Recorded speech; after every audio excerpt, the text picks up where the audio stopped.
in the paper, kind of explaining some of the different things that you guys have going on and the history of the club. Yes, we were very lucky to have this done by the newspaper, and it was in Monday, I think May 18th, I believe it was. And all the Rotarians in our club who have businesses were very generous and took ads in this so that they could support this work.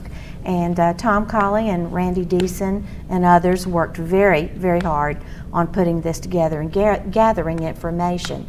And of course, Robert Perry was a fount of knowledge for them and gave them a wealth of information, which was in this supplement.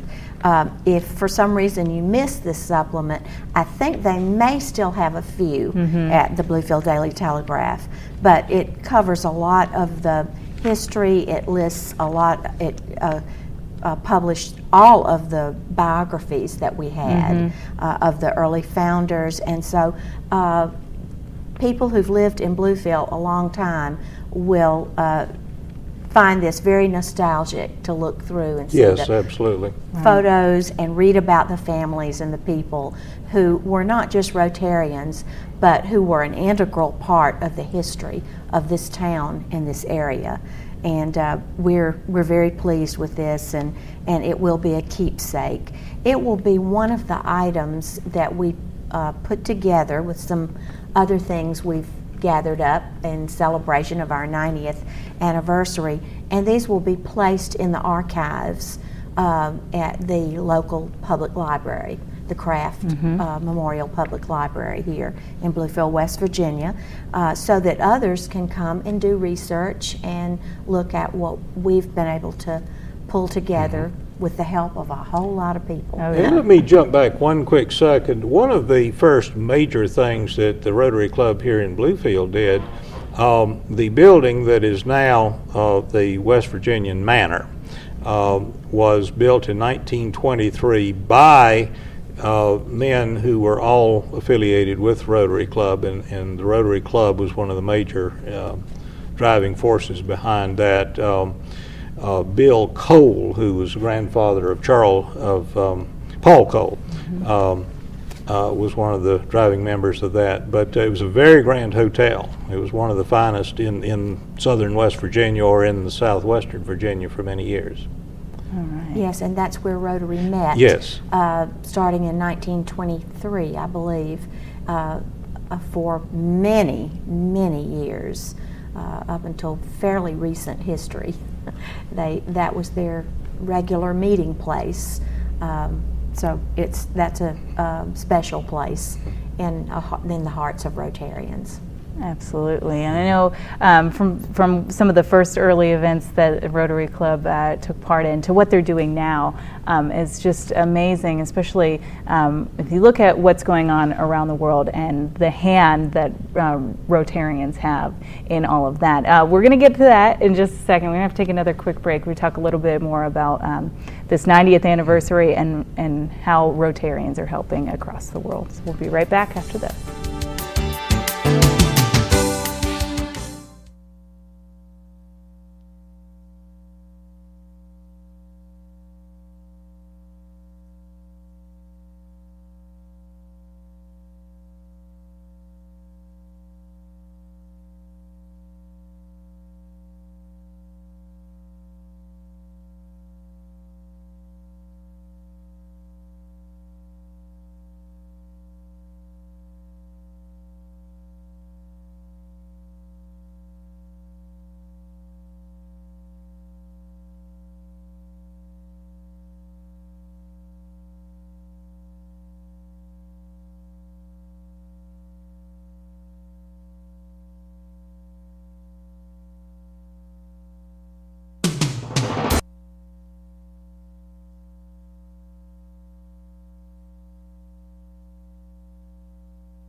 And welcome back. We've been talking about the Rotary Club here in Bluefield and what the Rotary Club does not only locally but across the world.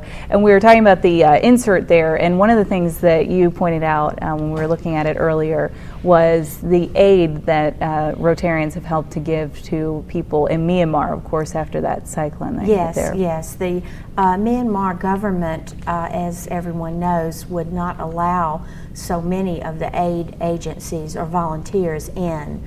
But Rotary is affiliated with an international group out of England called Shelter Box, who provide, this box provides shelter, water cleaning equipment, sleeping equipment, food, anything a family would need to survive for several weeks in a disaster.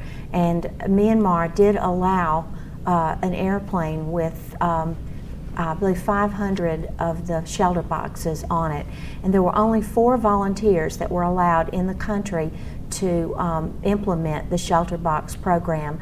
2 of those were English people and 2 were Americans. So, and they were all Rotarians. Mm-hmm. So that's a real point of pride for Rotarians everywhere.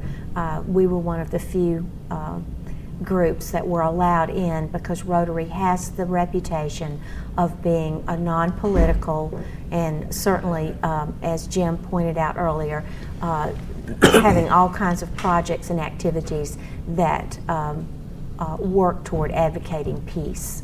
Absolutely, and of course we were talking earlier in the show about the money that was donated to the Rotary Club by the Bill Gates Foundation to eradicate polio. Yes, $100 million has been donated recently by the Bill and Melinda Gates Foundation, with the stipulation that Rotary match that within the next 3 years.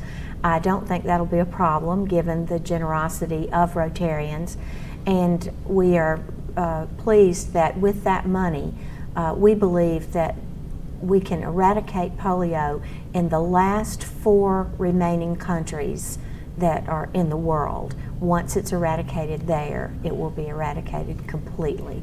So we look for that to happen over the next few years. Absolutely. But talking about here in Bluefield, and this year, of course, celebrating the 90th anniversary, and you guys have some great events planned to celebrate 90 years of the Rotary Club here in Bluefield. Yes, we started early. We started actually last year, and we developed a custom pen, a custom design pen that has a big 90 on it. We videotaped interviews with a number of long-time Rotarians that we can keep and put in the archives in the library. We, of course, helped with the development of the special newspaper tab. We've had our club president appearing on local radio and TV shows.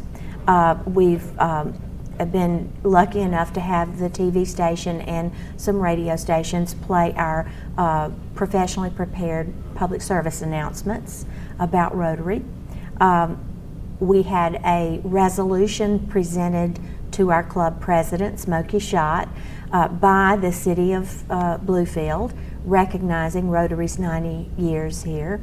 And we had a big celebration dinner on May 20th and had a Rotary International Director as our keynote speaker. He flew in from the Bahamas to be with us. So those are some of the things that we've done this year to celebrate.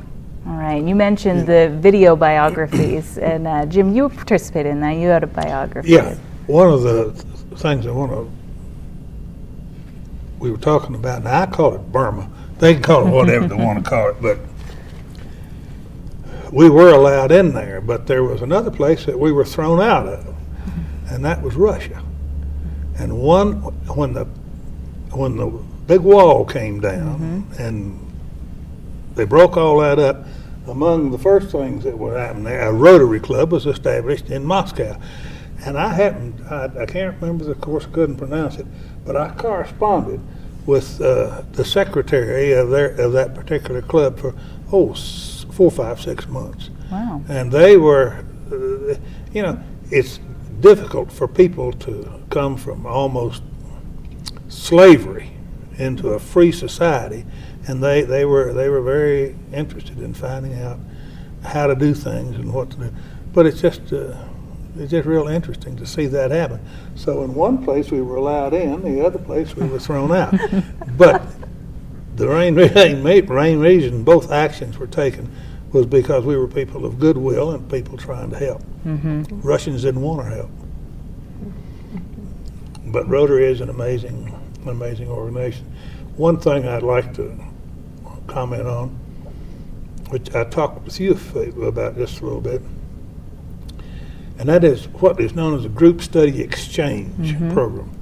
And what we do is we look for young professionals, you would qualify, who are not Rotarians, and we would send you and other people to another country for 6 weeks. Wow. Now the purpose in your going there was to go into all to the businesses and see how they work and do these kinds of things. We had one here from, well, I don't know, we've kept them in our homes for years, but we had some from South Africa. And the very interesting thing about that was that this young man who stayed with us for 2 or 3 nights was a metallurgical engineer for Mercedes, and he was living in South Africa. He was a black. Well, he wasn't a black. He was what they call it, colored. His wife called him while he was here to tell him that she had just received her PhD in nursing. Wow. But those 2 people were not allowed to have a home in an area where they had already bought a lot because of their color.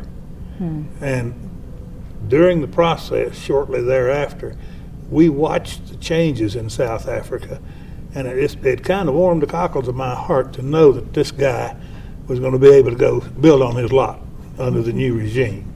So Rotary brings all kinds of people together, and for all kinds of purposes, and it's right amazing. Do you have any anecdotes from your time being with the Rotary here in Bluefield you want to share with us? One which it took a bit of courage. There was a guy down here in Welch by the name of Paul Jones. He was a Rotarian. And Welch had a big Rotary club. They were doing fine. Paul believed in getting everybody together. So every summer he had a cabin across East River Mountain over in Bland County. Every summer he would invite all of, maybe 8 or 10 Rotary clubs, all the members, to come over there for a picnic. Well, this particular time, he invited us all over there, and then the next day after that, we all got dressed down in our own club. Paul Jones did not allow any drinking over there. Mm-hmm. Several of the Bluefield Rotarians went over there and got a little tipsy. Next day, you remember old man Charlie Frazier? Hey, I call him old man. He wasn't old as I am. He stood up in the Rotary Club before the program started the next day and dressed the club down for violating the rules of Paul Jones. But it was a wild one. You guys have a great time. I want to make sure we put the web address up one more time. Unfortunately, we're out of time, but thanks so much for stopping by. Thank you.